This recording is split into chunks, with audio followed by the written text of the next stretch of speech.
UP के विधानसभा चुनाव में अब लगभग एक साल का समय बचा हुआ है। सरकार के आखिरी बजट के बाद से सियासी बयानबाजी और जोर पकड़ चुकी है, तो दूसरी ओर राजनीतिक पार्टियां सियासत में अपनी अपनी बिसात बिछाने में लग गई हैं। दरअसल 2027 विधानसभा चुनाव से पहले राजनीति में हलचल तेज हो गई है। बता दें कि समाजवादी पार्टी के मुखिया और सूबे के पूर्व मुख्यमंत्री अखिलेश यादव इस बार रामनवमी के दिन अपनी चुनावी अभियान की शुरुआत करने जा रहे हैं। लेकिन सबसे बड़ी बात यह है कि अखिलेश के चुनावी अभियान की शुरुआत नोएडा से हो रही है, जिसके चलते राजनीति के गलियारों में चर्चाओं का बाजार गर्मा गया है और सपा के इस फैसले ने सियासी गलियारों में एक नई चर्चा छेड़ दी है। ऐसा क्यों है, चलिए आपको इस खबर में सब कुछ बताते हैं।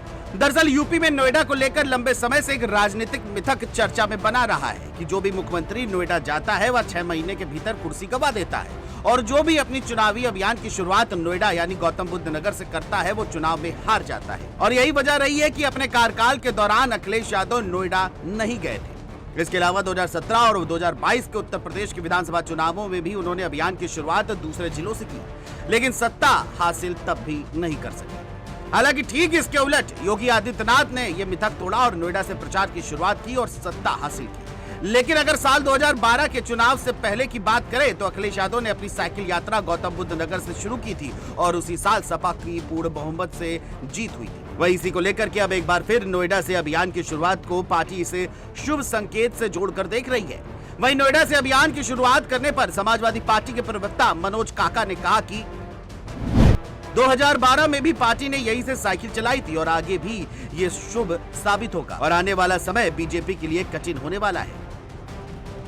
हालांकि सपा की इस चुनावी रैली को दो तरीके से देखा जा रहा है। पहला ये कि सपा मुखिया अखिलेश यादव रामनवमी के दिन चुनावी रैली की शुरुआत कर रहे हैं, जो कि अगर देखा जाए तो समाजवादी पार्टी की लीग से थोड़ा हटकर है और ये सपा की सॉफ्ट हिंदुत्व की राजनीति की ओर इशारा करता है। तो दूसरी ओर नोएडा वाला मिथक को तोड़ने का काम भी है। हालांकि इसको लेकर के सियासी बयानबाजी भी तेज हो गई है। बीजेपी के प्रवक्ता मनीष शुक्ला ने कहा कि अगर सपा नोएडा से अभियान शुरू कर रही है तो उसे मुख्यमंत्री योगी आदित्यनाथ और भारतीय जनता पार्टी को धन्यवाद देना चाहिए। वहीं प्रदेश सरकार के मंत्री नरेंद्र कश्यप ने कहा कि 2027 में भी सपा को हार का सामना करना पड़ेगा, क्योंकि सपा का केंद्र बिंदु एक परिवार तक सीमित रहता है और जनता अब सजग हो चुकी है। बहरहाल अब देखने वाली बात यह होगी कि क्या सपा मुखिया का नोएडा से चुनावी प्रचार कर अपनी सियासी नैया पार लगा पाएंगे, ये तो आने वाला वक्त ही बताएगा। लेकिन इतना जरूर है कि अखिलेश यादव की चुनावी रैली को लेकर के सियासी तपिश बढ़ गई है।